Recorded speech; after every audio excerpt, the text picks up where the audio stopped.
All right, Jesse on Fire, welcome back to the channel. So I'm going to tell you guys about some drama between Gaethje and Portnoy. Dave Portnoy, El Presidente of Barstool Sports. You guys may have heard of him once or twice. And I'm going to tell you about this because Gaethje is threatening to beat up Dave Portnoy. I don't think he's really going to do it because that's assault, brother. And also, these two guys seem like they would get along. But nonetheless, it's a really funny story that involves Portnoy, it involves Gaethje, it involves international warlords, you know, guys in other countries that are known as dictators that are scary with lots and lots and lots of, humanitarian crimes, according to some sources. But here's the deal.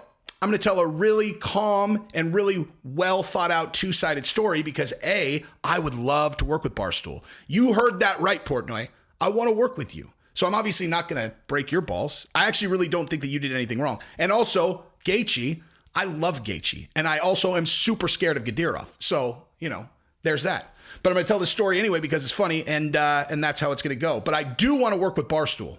I'm still independent, dude. I can do what I want. And someone's going to snap me up and they're going to be happy that they did.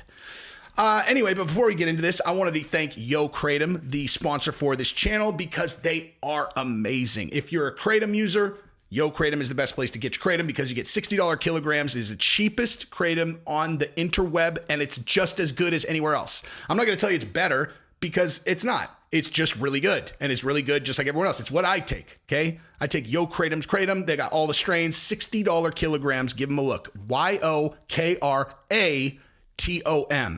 And also, if you're new to this channel, you wouldn't have heard me say this on the last 100 videos, but the agreement that we make, gentleman's agreement, is if you're going to watch more than one of my videos, I just ask that you subscribe. It's on the honor system. You don't have to do it. But again, it's like one of those things where it's like, hey, if you want to take this from the store, just leave a quarter on the counter. No one's going to arrest you if you don't do it, but it's just like, it's the thing that you do if you're an honorable person. So I appreciate everybody's honor. The channel's growing very, very fast. I appreciate all the help. And if you guys could like and subscribe, like and share, I would really appreciate that too. And I would love to hear what you guys think about this. Especially the part where you guys are, listen to Jesse shilling for the Barstool. He just wants to work with Barstool. That's why he said what he said. He just said what he said. Go ahead. Just put it down there. I'll read it. I will read it. Anyway, so this all started because of the very controversial decision, Paddy, the Batty, and Gordon. Here's the thing, too, okay? Here's the thing. I have another video going up today, and that one, I am uncovering a massive, I'm like solving a mystery, okay? While simultaneously telling an insane story about a judge who has openly been accused of rigging fights today by Ariel, okay? Now, that's my other video today. Definitely watch that. But anyway, so, there's there's obviously been a lot of controversy about the Paddy fight versus Gordon. And the majority of people think that Gordon won, but it is what it is. But this thing between Gaethje and Portnoy started because Paddy the Batty went to Dana, and this was on camera, and he was asking for fight of the night. Give him fight of the night, give him the fight of the night bonus. Dana!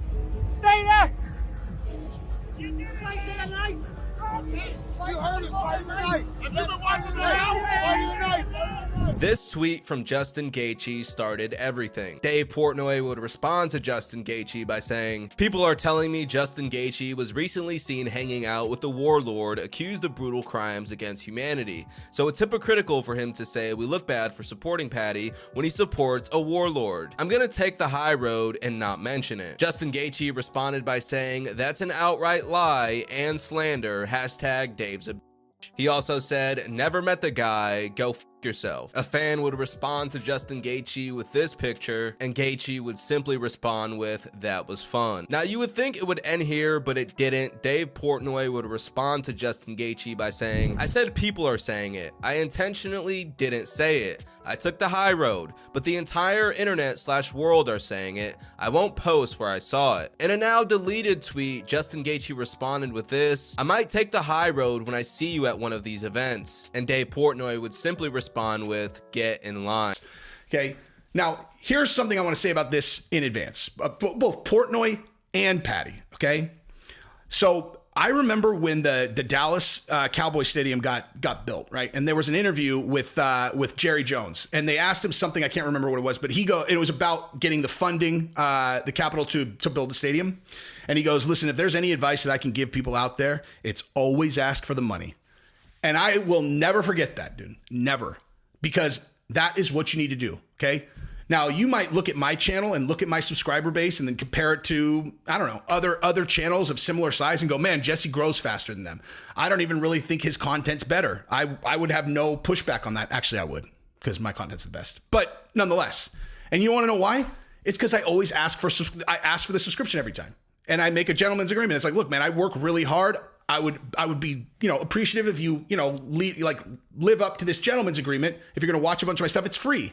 Just subscribe to the channel. I ask for it. If you don't ask for it, people won't subscribe. If you don't throw it out there, people won't subscribe. If you don't ask for the money, where are you going to get the money? So Paddy going to Dana, regardless of how he interpreted the fight and saying, listen, I think it was fight of the night, fight of the night, Dana. That gives him a much bigger opportunity of potentially winning the fight of the night. Now, was it the fight of the night? Of course not. But asking for fight of the night when you're coming out of the octagon, I mean, that's not. There's nothing wrong with that, dude. There's nothing wrong with that at all. As a matter of fact, it's the right thing to do if you're trying to maximize the odds that you're going to get a bonus that night, right? Now, and Portnoy, I can't remember exactly what he tweeted. I'll edit it in here, obviously, so you guys will get to see exactly what they said. But everything that Portnoy said about Paddy the Baddy, he's supporting his guy. He's supporting his guy. Paddy's his dude.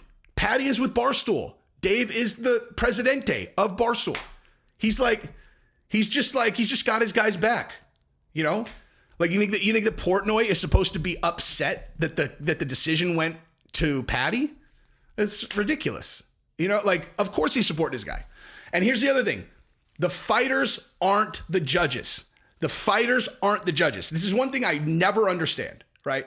So, I mean, listen, if you have any experience at all, in the octagon, okay? Not so much jiu-jitsu. Jiu-jitsu, you kind of know. You know where you stand in a fight. But in the octagon or in a ring, striking, okay? You go in there and you bang, and you bang. And I don't think that it's reason to assume that you have a super objective viewpoint of how your fight went when you're in there if it's pretty close, if you're landing big shots. If you're landing shots and they're landing shots, the idea that the fighter should know that they got outlanded by 6 strikes during the round is ridiculous. You don't know what it looked like. You get hit with a shot, it didn't really hurt you. You don't know what it looked like on the TV or whatever, or to the live audience. So it was certainly close enough that Paddy was within reason to think that he had won the fight. You know what I mean? If you think that Paddy should have just known that he lost and that him saying that he won is ridiculous, that's just, I don't agree with that. It's completely realistic that he thought that he won, right? So what's he supposed to do, right? Okay, so we all agree. I do think Gordon won the fight. I thought after watching the Weasels thing, it was much closer than everyone thought. It was you were talking about 1 or 2 strikes in the first and second round that went in the direction of Gordon. It was very close. But, it's but again, why are people angry at the fighter? He's not the judge. You know what I mean? He's not the judge.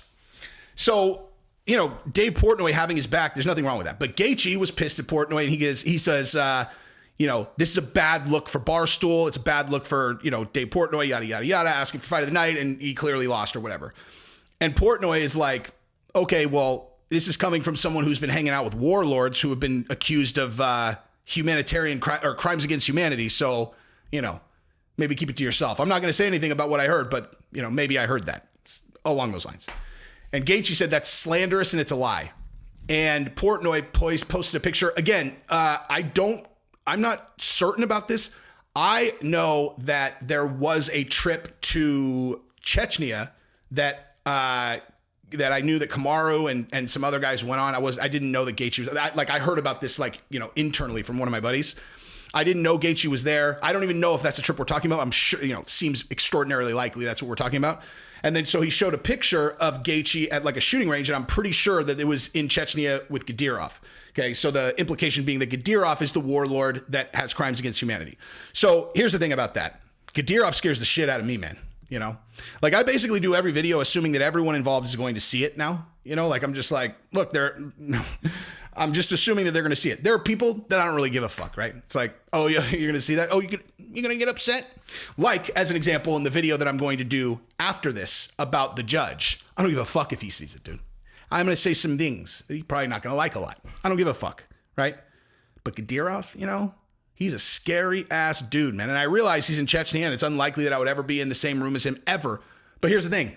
I really don't want him. I don't want to run into him and have him remember me, because that dude is scary. He is scary. Scary in the way, like, these guys that, like, you know, like, hey, God, you know, they grab you by the shoulder, like, all right. And they're like so much positive energy.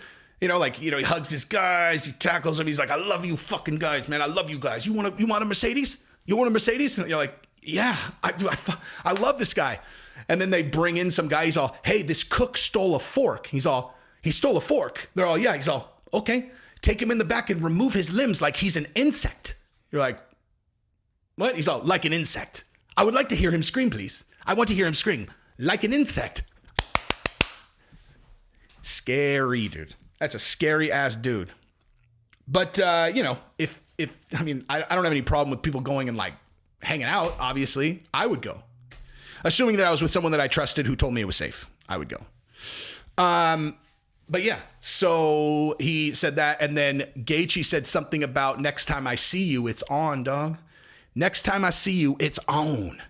And he deleted it. But then Portnoy said, get in line. And that's such a great line, dude. That's like that. Get in line is the correct answer. And I'll tell you exactly why. Okay. So when a professional fighter threatens to slap you, you know, beat you up, you know, when I see you, it's on, yada, yada, yada. You can't respond as you would normally to some stupid asshole, right? Which would, hey, give it a try, pal. You know, something like that, implies like, if you try, I will whip your ass, right? Like, in many cases, that would probably be the response that people would give. But when it's a professional fighter, like, yeah, don't say that, dude. Don't say that, because it holds absolutely no merit, because you're definitely not going to win that fight. But what you're trying to communicate is, I'm not scared of you, right? Like, that's really what you're trying to accomplish. It's like, oh yeah, hey, get in line behind all the other guys that are much scarier than you that want to beat my ass. Not scared, you know, not scared. Do you? And also, you don't want to beat up Dave Portnoy, dude. This is just a general rule in life. The more resources a person has, the less of a good idea it is to physically assault them. Just straight up, dude. You just, like, if they've got money and resources, just don't do it, you know? Like, just don't do it. Because that will, you know, lead to someone having a grudge. And a person with a grudge with a lot of resources is not good for you at all. Take your money, you know, take you to court, take your money. If they're really sour about it, hire someone that is tough enough to whip your ass, you know, blow up your car. Who knows? Who knows, dude? Who knows? But yeah, I thought get in line was a great line, dude. That's a great line. Like, even when, remember when Dana was, or when someone at the press conference was like, hey, Colby said that he's going to slap you if you try to put the belt on him. And Dana goes, something like, he's like, he should try it. Hey, try it. Something like that. And even with Dana, you know, it's like, I mean, you know, because, like, here's the thing. I know what Dana was actually probably, you know, alluding to. He wasn't saying, like, oh, I'll fight him. But maybe he was. I don't know. But he's not going to win that fight, obviously. But what I think he was actually talking about is he's like, I'll destroy his life. You know what I mean? Oh, he should try that. I'll destroy his fucking life. I'll make sure no one ever hears Colby Covington's name ever again. Under contract. He'll just disappear. You know, you might see him as he'll be like a high school wrestling coach for the rest of his life. Anyway, so I thought Portnoy handled that well. And dude, these guys get along, dude. If you put Gaethje and Portnoy in a room together, come on. They're not going to be friends. Those guys aren't going to, of course they're going to be friends, dude. Like, with Gaethje, I feel like a situation like this, they'd end up being friendly. I think the one person Gaethje will never, ever, ever be friendly with is Conor. I think if you put those two guys in a room in 20 years, they would get in a fight, you know? Those two guys hate each other. Their personalities are like oil and vinegar, dude. Wait, what? Oil and vinegar? Oil and water, vinegar? I don't know. You know what I mean. You guys know what the fuck I mean, dude.